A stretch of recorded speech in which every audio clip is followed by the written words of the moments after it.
Ladies and gents, today's session, integration using partial fractions. This is another integration method. We've done some groundwork last week by going through and revising the method for turning an expression into partial fractions, specifically so that we could do this method this week. So, if we consider the problem of solving that integral there, that quotient, we've got a linear function on the top, and we've got a quadratic function on as the denominator of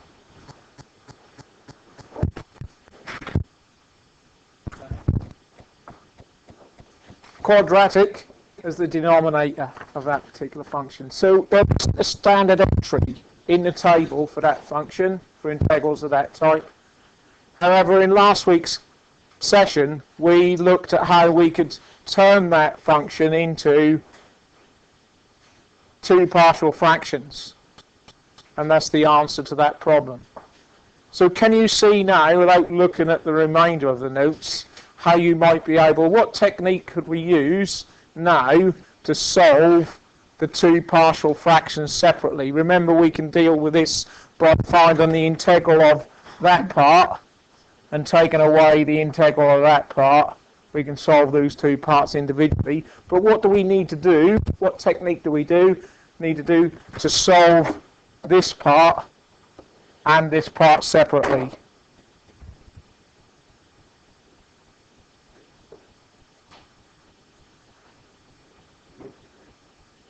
Well, the question's asking you to integrate something, but what integration technique can we use on those two functions if they were separate? Substitution. Yeah, we can integrate those using the method of substitution. Do it separately. So there's a bit of a revision of what we've done before, integrating each half of that by substitution. So what is the method for this half to integrate by substitution?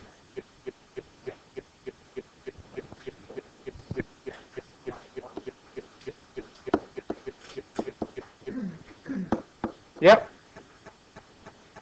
Then what? Then differentiate it.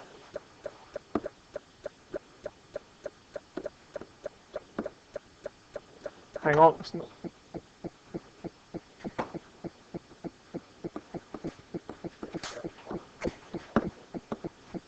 Equals 1. Yep.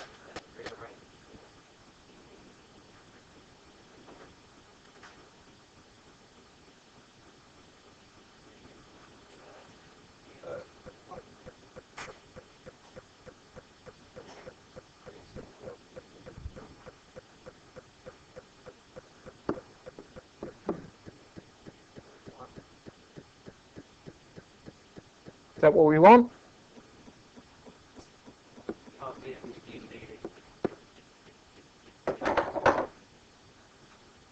that what we want or not? Check back in your notes if you can't remember. 2 weeks ago, integration by substitution. And I mean 2 teaching weeks ago, so the week before last. Now what do we do on that side?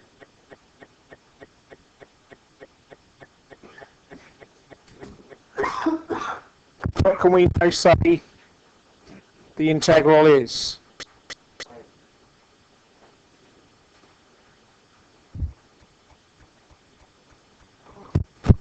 So that's the integral we're looking at, 2 over x minus 1. We can say that's equal to the integral of 2 over u d u. Yeah? Can we now integrate this part? And if so, what is the answer? Is it in the table? 2 ln u.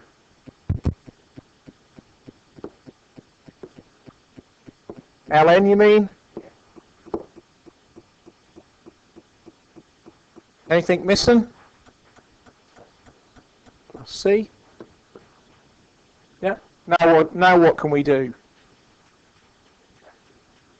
In what u was. So we say that's equal to 2 ln x minus 1 plus c.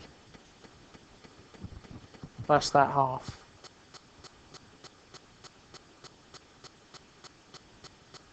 And then the other half, let's follow that method again. So a couple of minutes to do that. So what are we letting u equal here? X plus 3, meaning du by dx is equal to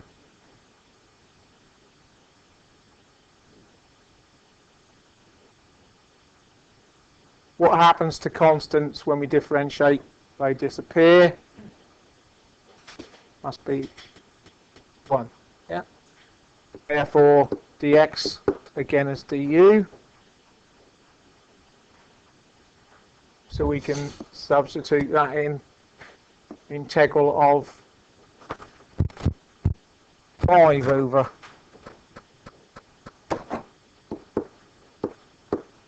x plus 3 is equal to the integral of 5 over u.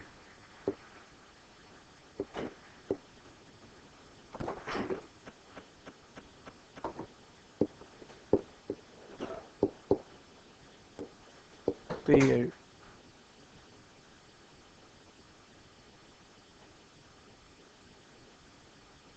So that must be 5 ln u plus c, which is 2 ln x plus 3 plus 5 ln plus c. Now we can bring those two together because the whole answer, the integral of, and if we go back to the first page, the original function we were looking at was this 11 minus 3x over x squared plus 2x plus 3. That was the original thing that we turned into two partial fractions, was equal to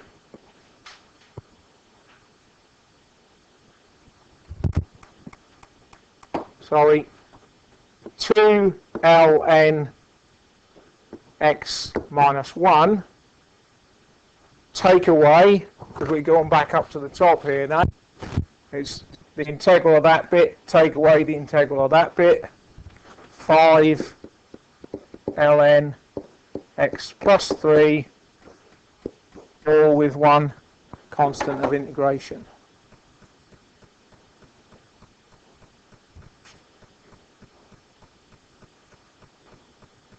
So there's the steps in this process from that to that, is that we've got to use partial fraction techniques to turn that function into two partial fractions, then use, because of the way these turn out, we then need to use substitution on the partial fractions that we end up with.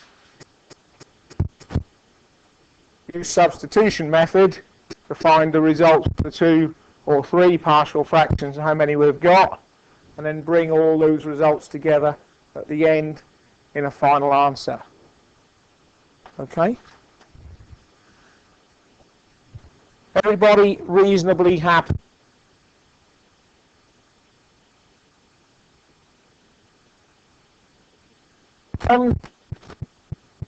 Try this one. There are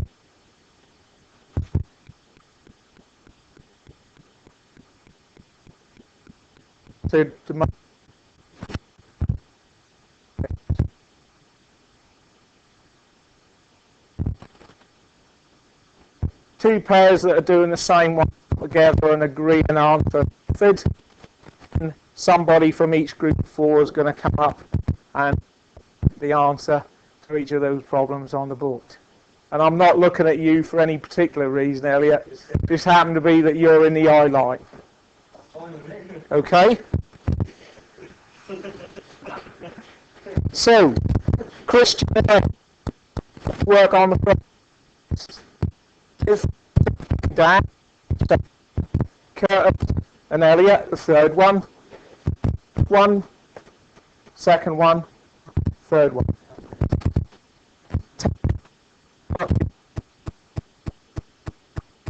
I'm going to join the two pairs together.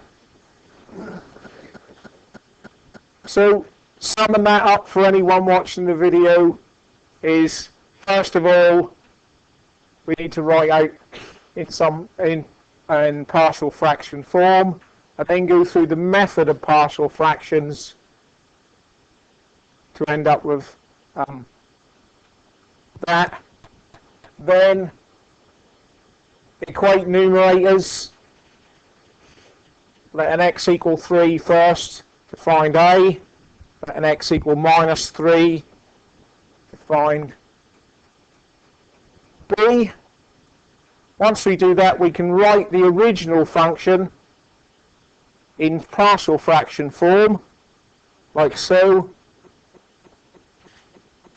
Then the method from the table is to use integration by substitution on each half of this function separately. So the result of the first one is 2lnu plus c, and then the result of the second one is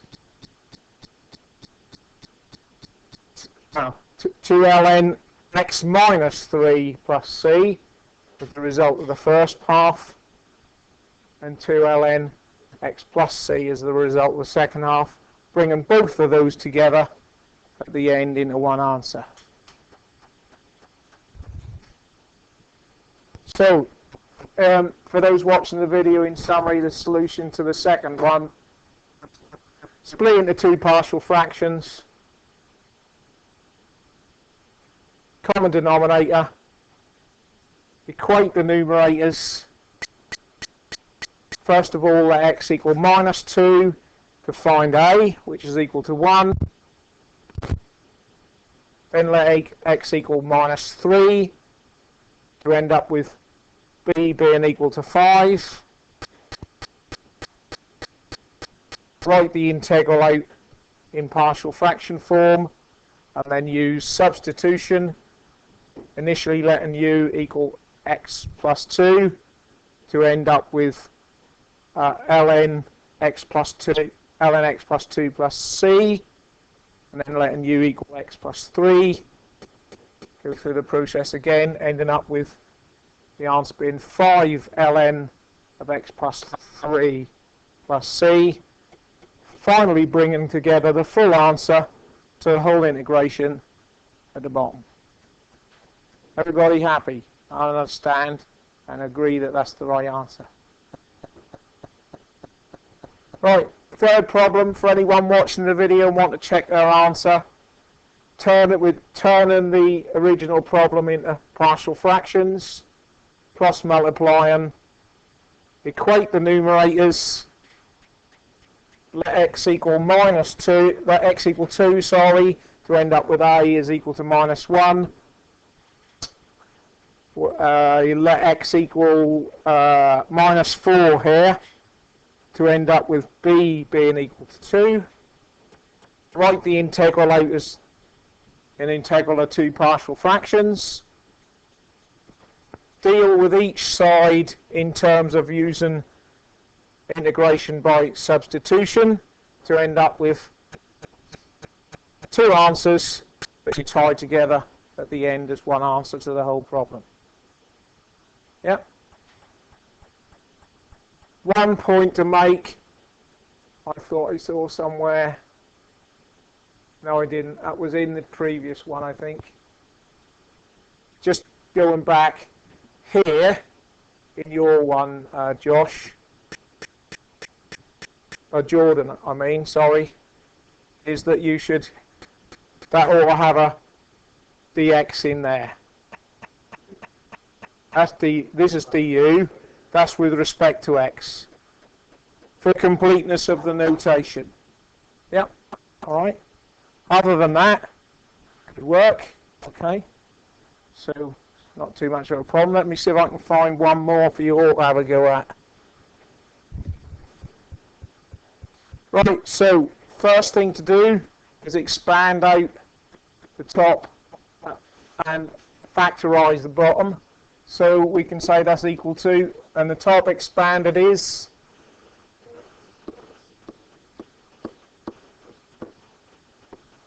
and the bottom factorized is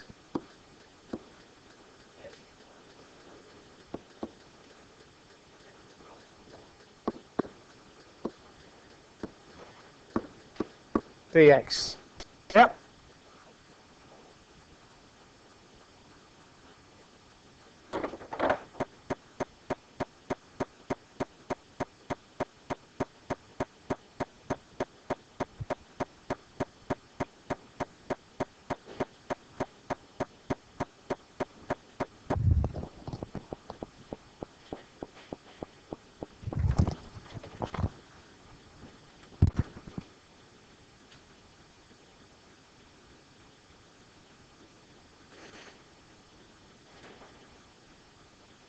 Come on then, I copied it.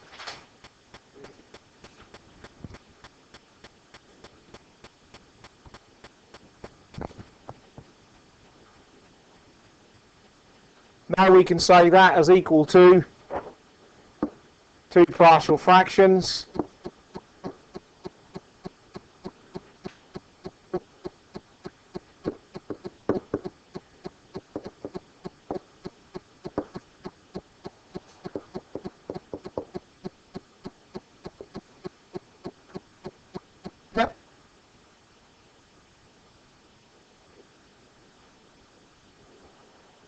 So 4x minus 16 over x minus 3, x plus 1 is equal to I, x plus 1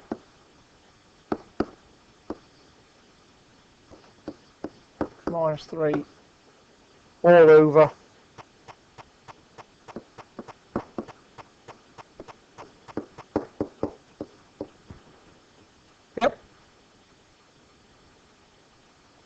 So we'll equate the numerators. I shan't write it all out again, but we'll equate the numerators and say we'll let x equal initially 3. So 4 times 3 minus 16 is equal to, and that's made this bit 0, so it must be I times 4. So minus 4 is equal to 4a. I equals minus 1. Everybody happy with that? Yeah? And then we're going to let x equal minus 1 so that 4 times minus 1 minus 16 is equal to b times minus 4. That's minus 20.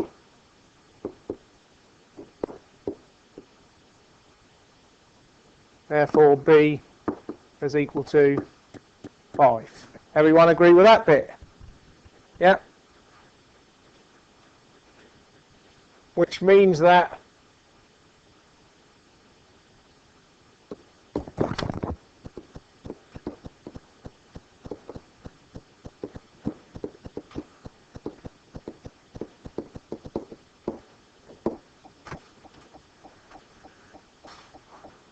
I'm going to put 5 to B, because that's the positive one. 5 over B is over what in our x plus 1.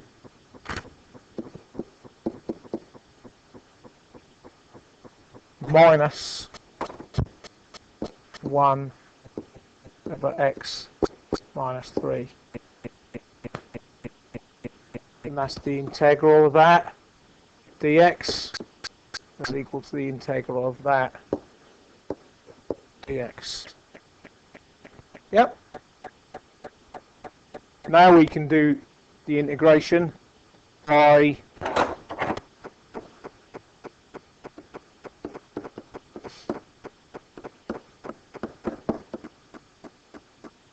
let x equal x plus 1. That doesn't make sense to it. Let u equal x plus 1.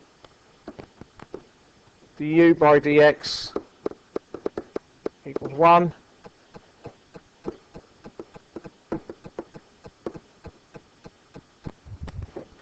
And over here,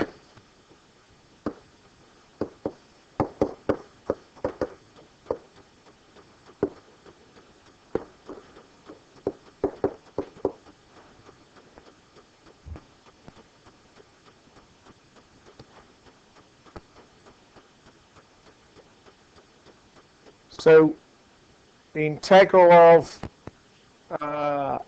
5 over x plus 1 dx is equal to the integral of 5 over u du equals 5 ln u plus c, which is 5 ln x plus 1 plus c. And over this side, the integral of 1 over x minus 3 dx is the integral of 1 over u du. That is ln u plus c, which is ln x minus 3 plus c. And then we simply bring all those together to say the final answer is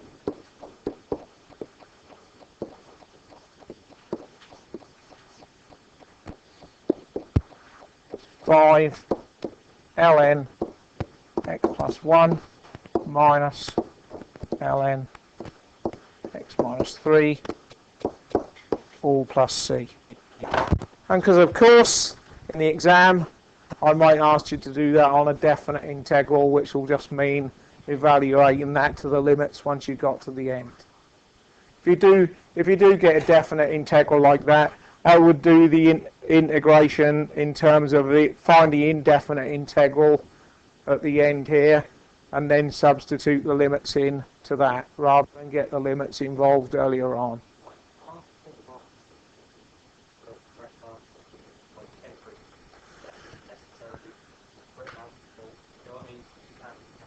Yeah, I mean, we're expecting you to show some working, but if you don't show every single step, the issue with not showing some steps is if you go wrong, you then for that part of the question can't get the full marks. Can't get any more marks beyond where you're going wrong. So the more you can show that is correct, the more likely you are to get some marks for it.